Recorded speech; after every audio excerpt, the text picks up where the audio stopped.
조병과 신세계로. 그리고 남편이 전 재산을 주식으로 날리고 카드빚만 남기고 자살 시도를 했어요. 13년간 경제 상태에 대해 다 거짓말을 했다는 것을 알게 되었어요.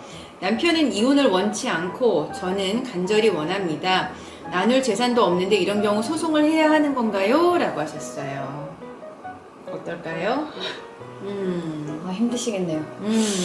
근데 우선은 뭐 꼭 소송을 해야 된다기보다는 네, 다들 소송을 가고 싶어서 가신다기보다 협의 이혼이 뭐 가장 원만하시겠지만은 상대방이 뭐 계속적으로 나는 이혼을 하지 못한다라는 식으로 말씀하시면 협의 이혼이 어렵기 때문에 어쩔 수 없이 소송으로 가셔야 되겠죠. 네, 그래서 이혼은 하시는 방법이 협의 이혼 아니면 재판상 이혼이에요. 근데 아무리 이제 뭐 재산 분할할 것도 없고 위자료 받을 것도 없지만 상대방이 협의 이혼에 협조해주지 않으면 재판상 이혼을 하셔야 됩니다. 네, 그래서 지금 이제 굉장히 안타까운 상황이시긴 한데 상대방이 협조를 안 해주면 재판상 이혼을 하실 수밖에 없을 것 같습니다. 이혼하고 싶어요. 그런데 돈이 걸려요. 현명한 방법이 뭘까요? 지갑으로 생각하고 저도 나름 즐기며 사는 거? 그러니까 이분은 이혼을 하고 싶은데 상대방이 네. 돈은 잘 버나 봐요. 그래서 이혼 안 하고 그냥 지갑으로 생각하고 살 거냐, 아니면 행복을 찾아 이혼을 할 거냐. 너무 어려운 질문인 것 같습니다. 지갑도 뭐 있으면 행복한 거고, 그렇죠. 그죠? 네. 지갑이 없어도 나는 자유가 좋다. 그러면은 그게 이제 약간 나의 가치관에 따라서 다르지 맞습니다. 않을까 네, 생각이 저 드는데요. 생각해봤습니다. 자기가 생각하는 우선순위가 무엇인지에 따라서 네. 뭐 사실 정말로 자유가 가장 큰 우선순위면 그 생활을 견디시기가 네. 너무 어렵지 않을까. 네, 그렇죠. 그리고 지금은 약간 경제적으로 풍족한 상황에서 뭔가 공허해서 이혼을 하고 싶으시지만 실제로 이혼을 했는데 돈이 없다 그러면 맞아요. 행복하지 않으실 수 있어요. 맞습니다. 네, 그거는 잘 생각을 해보셔야 될 것 같습니다. 네, 무리한 주식 투자하느라 받은 대출도 재산 분할해야 하나요? 라고 하셨어요. 그러니까 주식 투자를 한다고 대출을 받았는데,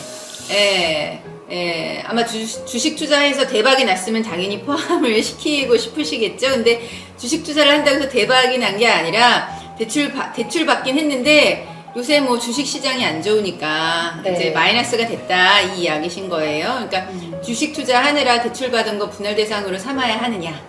사실 이런 내용을 많이 말씀하셔서 특히 동의 없이 상대방이 뭐 어디에 투자한 어떤 대출금 같은 경우에 이제 포함이 되시는지 이런 부분을 많이 물어보시는 것 같은데 네.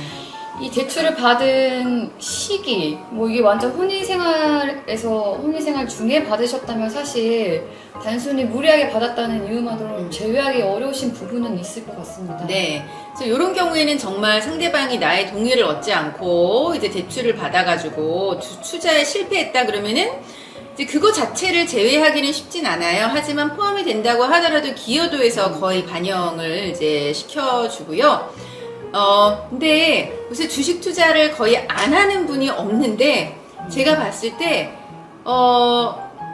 주식 투자해가지고 돈 벌었다는 분을 제가 거의 20년간 지금 이혼 변호사 하면서 본 게 거의 5손가락에도 안 꼽혀요. 여러분 주식 투자 잘 생각하셔야 됩니다. 저는 그렇죠. 주식 투자 안 하지만 네, 정말 주식 투자해가지고 돈 벌었다는 분, 제가 부동산 투자해가지고 돈 벌었다는 분은 정말 많이 봤어요. 대부분 부동산 투자, 주식 투자는 해가지고 돈 벌었다는 분, 네, 본 게 정말 손가락 안에 꼽습니다. 여러분 잘 생각하고 하셔야 돼요. 네.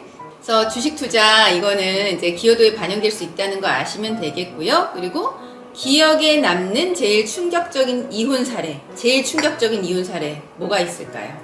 뭔가 딱 떠오르는 게 없네요. 사실은 처음에 보면은 다 충격적이야. 그래서 딱히 뭔가 하나를 찝어달라고 하면은 이거를 찝기가 이제 그렇죠. 쉽지가 않죠. 처음에는 변호사 생활 처음 시작할 때는 뭐 바람난 거 이것만 봐도 어떻게 이렇게 그렇죠. 부정행위를 할 수가 이렇게 있어? 많은 사람들이 부정행위를 하다니. 그러니까 근데 이제 점점 이제 연차가 쌓일수록 뭐 이런 것도 있구나 저런 것도 있구나 하면서 그렇게 특별히 막 너무 이건 충격적이야 막 이런 것도 우리는 평범한 거 이야기해도 대부분 아니 그런 충격적인 사건이 있어? 막 이러니까 그게 네. 막 기억에 남는 것까지는 아닌 것 같아요.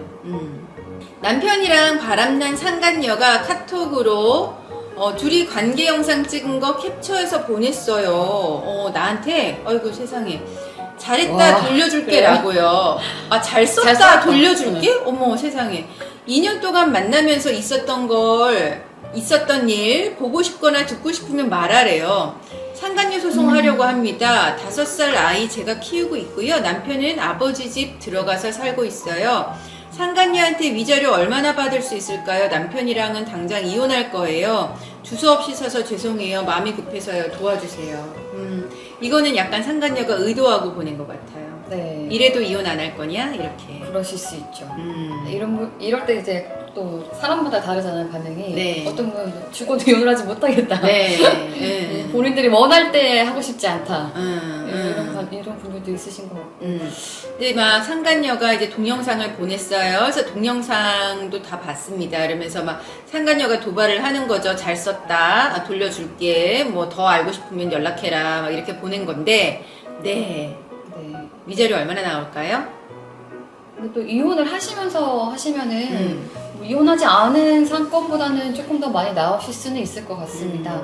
그리고 이런 상간녀의 태도라던가 행동도 사실 위자료의 네. 액수에 영향을 미칠 수 있기 때문에 네. 빨리 하나하나 다 증거로 확보하시길 바랍니다. 네, 그리고 이제 저희가 상간자 소송에서 이렇게 성관계 동영상이 나오는 사건이 있고 안 나오는 사건이 있는데 성관계 동영상이 나오는 사건은 위자료가 좀 높아요. 게다가 성관계 동영상을 내가 찾아서 본 게 아니라 상대방이 나한테 보내준 거예요. 이건 또 좀 다른 이야기입니다. 그래서 이거는 제가 봤을 때는 재판부에서 굉장히 뭐 죄를 지은 건 아니지만 어쨌거나 죄질이 안 좋게 볼 수 있는, 그러니까 위자료가 증액될 수 있는 사유에 해당하는 걸로 보여지세요. 그래서 이런 경우에는 통상적인 위자료보다는 높게 나올 거기 때문에 저 같으면은 위자료 일단은 5천 정도는 청구해야 되지 않을까?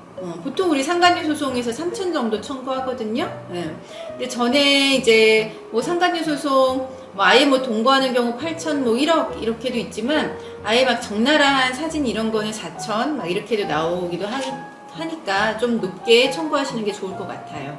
외도해서 아기가 생기면 그 아기는 제가 반대해도 호적에 올릴 수 있나요? 이혼해도 저희 애들 동생으로 올라가 너무 싫은데요. 네.